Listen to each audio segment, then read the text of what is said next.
Om Swastiastu. Assalamualaikum warahmatullahi wabarakatuh. Shalom, nama budaya, dan salam sejahtera untuk kita semua. Sebelumnya, perkenalkan nama saya Rini Trifelicia Caroline dengan NIM 220951101 dari kelas B. Di sini saya akan memenuhi tugas dari mata kuliah Manajemen dan Kesehatan Babi mengenai cara penanganan kelahiran anak babi dengan dosen pengampu Profesor Dr. Hewan Inengah Kartabuswa, MSI. Nah, seperti yang kita ketahui bahwa peternakan babi di Indonesia saat ini telah mencapai kemajuan yang cukup pesat dikembangkan. Nah, peternakan babi ini merupakan salah satu dari sekian jenis ternak yang mempunyai potensi sebagai suatu sumber protein hewani dengan sifat-sifat yang dimiliki, yaitu prolifik, di mana memiliki banyak anak setiap kelahirannya. Serta perlu kita ketahui bahwa jarak dari satu kelahiran dan kelahiran berikutnya itu pendek, sehingga dapat memungkinkan untuk menjualnya dalam jumlah yang besar. Nah, jadi pada babi bunting, kebuntingan babi yang normal itu berlangsung 114 hari atau 3 bulan, 3 minggu, 3 hari. Nah, lama kebuntingan ini itu bervariasi antara 113 sampai 117 hari. Nah, hal ini disebabkan oleh beberapa faktor. Yang pertama itu dengan induk. Jadi induk yang pertama kali bunting itu biasanya waktunya pendek untuk bunting. Kemudian juga dipengaruhi oleh jenis babi dan juga tata laksana yang dilakukan setiap hari pada babi bunting tersebut. Selain itu juga dipengaruhi oleh jumlah anak yang dikandung, di mana semakin banyak anak yang dikandung maka proses kelahiran akan semakin awal. Selain itu, perlu kita ketahui mengenai pemisahan kandang babi bunting dari babi lainnya. Nah, babi bunting itu rentan terhadap penyakit dan stres. Dengan memisahkan mereka dari babi lainnya itu dapat membantu mengurangi resiko penularan penyakit antar individu dan meningkatkan kesehatan secara keseluruhan. Nah, berat badan pada babi bunting itu 130 sampai 250 kg dengan suhu optimal tubuh babi bunting itu adalah 14 sampai 20 derajat Celcius. Jumlah pakan babi bunting 2,5 kg per ekor per harinya. Nah, pemenuhan kebutuhan pakan yang seimbang itu akan turut menentukan kesehatan saat kehamilan dan kondisi anak babi saat sudah lahir nantinya, di mana pemberian pakan yang berkualitas itu seperti biasanya dalam bentuk basah.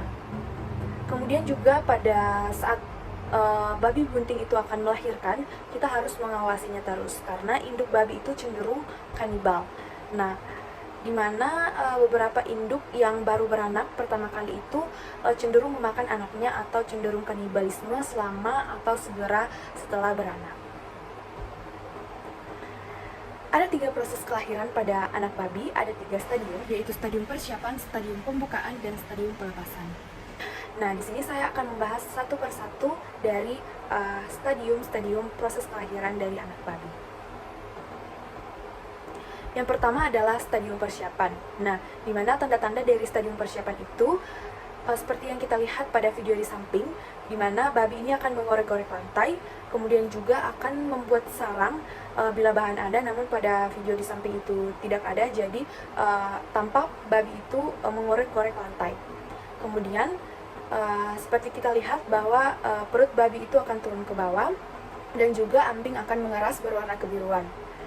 Nah, di sini ada kolostrum pada puting. Nah, ini akan menandakan bahwa kurang lebih 12 jam lagi itu induk akan melahirkan. Nah, vulvanya juga bengkak turun, merah dan keluar lendir. Kemudian juga nafasnya itu tidak teratur, dan pada babi bunting pada stadium ini juga nafsu makannya akan menurun. Kemudian yang kedua itu adalah stadium persiapan. Nah, pada stadium persiapan ini babi akan nampak gelisah, kemudian juga akan sering bangun tidur, dan di sini kita lihat pada video dia akan memukul-mukulkan ekor dan menghentak-hentakkan kaki dan sering buang air kecil. Kemudian pada 6 jam sebelum melahirkan itu induk akan sering berbaring. Nah, pada saat itu terjadi kontraksi rahim sehingga serviks terbuka. Nah, di mana jika serviks ini tidak bisa terbuka itu akan mempersulit kelahiran pada babi dan sangat berbahaya pada induknya. Nah, pada stadium ini induk babi itu tidak mau makan. Kemudian stadium selanjutnya yaitu stadium pelepasan. Nah, proses melahirkan itu berlangsung 1 sampai 12 jam, di mana proses melahirkan itu 15 menit per anak. Nah, induk babi itu akan selalu dalam keadaan berbaring dan sekitar 70% anak babi itu lahir kaki mukanya lebih dulu keluar. Nah, induk itu pada saat melahirkan itu tidak langsung mau makan pada hari proses melahirkannya itu.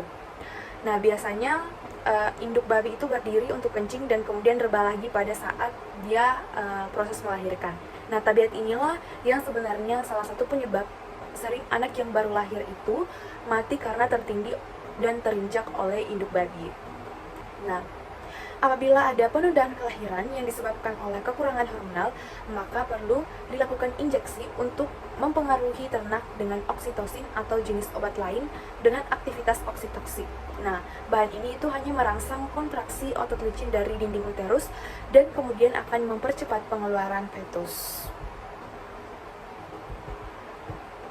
Nah, yang perlu kita lakukan setelah induk babi itu melahirkan itu dimana dengan keluarnya plasenta itu jika anaknya itu semua sudah keluar. Nah, plasenta ini tidak boleh dimakan oleh induknya karena dapat menyebabkan gangguan pada perut dan usus. Nah, dengan memakan plasenta ini juga itu dapat menyebabkan induk babi itu akan kanibalisme atau suka makan anaknya.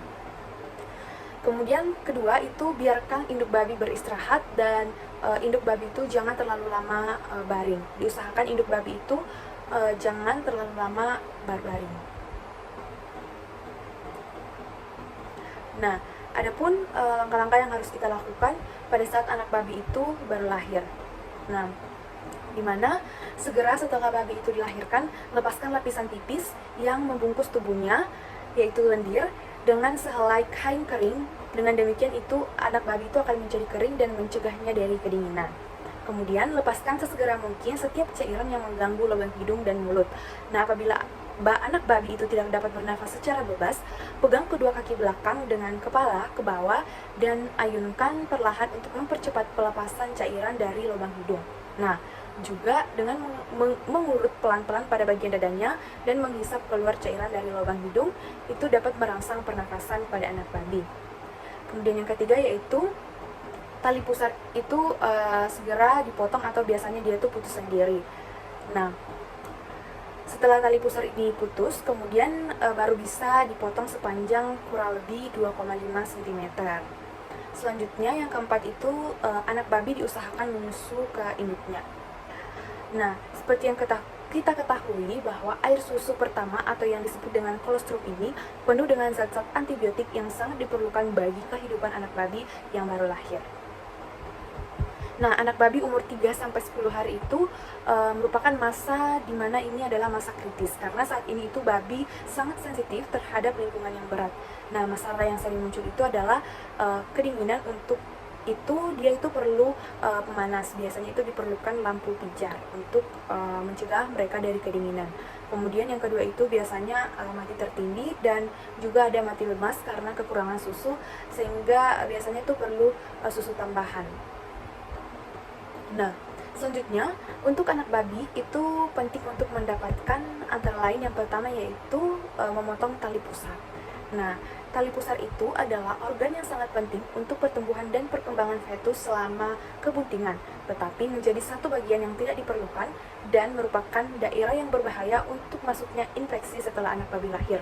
Dengan demikian, tali pusar itu harus dipotong dengan cara sederhana, yaitu yang pertama itu dimana ikat tali pusar itu kira-kira 2 cm dari pangkal dengan seutas benang steril untuk meyakinkan tidak ada bahaya karena pendarahan melalui arteri tali pusar. Kemudian potong tali pusar dengan gunting atau pisau di bawah ikatan dan oleskan di tempat pemotongan tali pusar dengan iodium tincture keras untuk mencegah infeksi atau sakit pada tali pusar. Nah, yang kedua yang akan kita lakukan itu adalah memotong gigi. Jadi anak babi yang baru lahir dengan 4 pasang gigi atau 8 gigi tajam. 2 pasang pada setiap rahang itu disebut gigi hitam. gigi jarum atau gigi serigala. Nah, meskipun gigi tersebut itu cukup penting untuk anak babi, namun gigi tersebut harus dipotong karena lebih banyak menimbulkan kerugian daripada keuntungan bagi peternak. Nah, alasan itu dilakukannya itu karena giginya ini sangat efektif menyebabkan luka pada ambing induk dan mengakibatkan induk itu akan menolak untuk menyusu anaknya. Kemudian apabila anak babi itu berkelahi untuk merebut satu puting susu atau bermain sesamanya, maka giginya itu dapat menyebabkan luka pada muka, di mana luka tersebut itu dapat merupakan jalan masuknya penyakit yang disebabkan oleh mikroorganisme. Nah, pemotongan gigi ini dilakukan dengan menggunakan alat khusus yang berbentuk seperti tang. Apabila alat tersebut tidak ada, itu biasanya menggunakan gunting kecil yang tajam. Nah, hal ketiga yang akan kita lakukan itu adalah memotong ekor. Nah, menggigit ekor itu adalah suatu masalah yang sering terjadi di hampir semua peternakan babi. Maka secara rutin itu dilakukan pemotongan ekor anak babi yang baru lahir. Nah, panjang ekor yang dipotong itu dapat dari ujung hingga pangkal ekor. Tetapi biasanya cukup untuk memotong 2/3 hingga 3/4 dari ekor. Nah, pendarahan yang semakin sedikit itu terjadi apabila beberapa alat yang digunakan itu tumpul. Nah, pada umumnya perhatian khusus harus diberikan terhadap kesehatan dan kebersihan selama melakukan pemotongan ekor di usaha peternakan untuk menghindari kontaminasi bakteri. Kemudian yang keempat itu adalah kolostrum. Nah, seperti yang dijelaskan tadi bahwa anak babi yang baru lahir itu diusahakan segera bisa menyusu. Karena susu air pertama itu atau biasa disebut dengan kolostrum itu penuh dengan zat-zat antibiotik yang sangat diperlukan bagi kehidupan anak babi yang baru lahir. Nah, penyerapan kolostrum ini adalah kritis untuk kehidupan anak babi yang baru lahir. Sebagaimana fungsinya yang merupakan sumber utama kekebalan melawan penyakit pada masa awal kehidupan.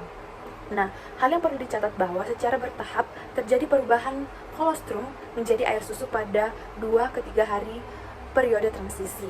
Nah, apabila ada anak babi yang lemah, itu harus diberikan kesempatan yang baik untuk menyusu dengan mengarahkan anak-anak babi ke ambing induk. Kemudian, hal kelima yang dilakukan yaitu pemberian tanda atau nomor. Nah, pemberian tanda atau nomor ini untuk mengetahui pertumbuhan masing-masing anak babi dengan mengadakan seleksi dan mengadakan pencatatan administratif. Nah, pemberian tanda atau nomor ini bisa dilakukan dengan sistem lubang telinga maupun menggunakan ataupun tanda tertentu pada bulu anak babi. Hal keenam yang dilakukan yaitu dengan penyuntikan zat besi. Nah, anemia pada anak babi menyusu itu merupakan masalah yang telah lama diketahui secara baik oleh para peternak maju maupun juga pada para peternak lokal. Nah, hal ini tuh terjadi disebabkan oleh kekurangan zat besi di mana plasenta dan ambing itu tidak efisien memindahkan mineral tersebut. Nah, penambahan zat besi untuk mengatasi kekurangan zat besi pada anak babi yang tidak bersentuhan dengan tanah dapat diberikan baik melalui mulut maupun disuntikan. Nah, hal ketujuh yang dapat kita lakukan itu adalah kebiri atau kastrasi. Jadi, bagi anak babi jantan itu harus dilakukan hal kastrasi yang baik dilakukan pada usia anak babi sekitar 2 minggu. Nah, pada umur ini anak babi itu mudah ditangani. Jadi, kastrasi itu dilakukan dengan tujuan agar tidak terjadi perkawinan antar babi yang tidak diingini oleh para peternak yang menghasilkan anakan yang tidak sesuai. Selain itu, penimbunan daging dan lemak itu akan lebih cepat dan daging pejantan itu cenderung itu tidak akan lebih bau. Nah, hal ke-8 yang wajib dilakukan itu adalah penyapihan. Di mana tujuan penyapihan itu pada anak babi itu adalah untuk memisahkan mereka dari induknya dan memenuhi proses pemisahan bertahap dari susu induk, serta juga akan mengenalkan mereka pada makanan padat untuk memenuhi kebutuhan gizi dan perkembangan mereka. Nah, umumnya itu dilakukan pada saat anak babi itu sudah mencapai umur 8 minggu dan sudah mencapai berat 14 kg. Namun ada juga yang disapi pada umur 6 minggu di mana babinya itu beranak 3 kali setahun. Di mana ini akan tergantung oleh faktor, yaitu faktor induk. Apabila faktor induknya itu terlalu kurus atau kesehatan, kemudian juga faktor anak apabila sehat dan pertumbuhannya bagus, dan juga faktor peternak atau ekonominya itu diimbangi dengan tata laksana yang bagus. Baik, selanjutnya adalah kesimpulan. Nah, peternakan babi merupakan salah satu dari sekian jenis ternak yang mempunyai potensi sebagai suatu sumber protein hewani dengan sifat-sifat yang dimiliki, yaitu prolific, di mana dia akan memiliki banyak anak setiap kelahirannya. Kemudian jarak dari satu kelahiran dan kelahirannya berikutnya itu pendek, sehingga dapat memungkinkan untuk menjualnya dalam jumlah yang besar. Lama kemuntingan babi yang normal itu berlangsung 114 hari atau 3 bulan 3 minggu 3 hari. Nah, adapun 3 tahap proses kelahiran pada anak babi yaitu stadium persiapan, stadium pembukaan, dan juga stadium pelepasan. Nah, hal penting yang harus dilakukan pada anak babi yang baru lahir itu adalah memotong tali pusar, kemudian juga memotong gigi, memotong ekor, kemudian juga perlu dan sangat wajib untuk mendapatkan kolostrum, kemudian juga pemberian tanda dan nomor, penyuntikan zat besi, kebiri kastrasi, dan penyepihan serta perawatan anak babi yang baik. Demikian video yang dapat saya sampaikan. Mohon maaf jika ada kesalahan kata. Saya akhiri dengan Paramasanti. Om Santi Santi Om. Wassalamualaikum warahmatullahi wabarakatuh. Shalom, namo buddhaya, dan salam sejahtera untuk kita semua. Terima kasih.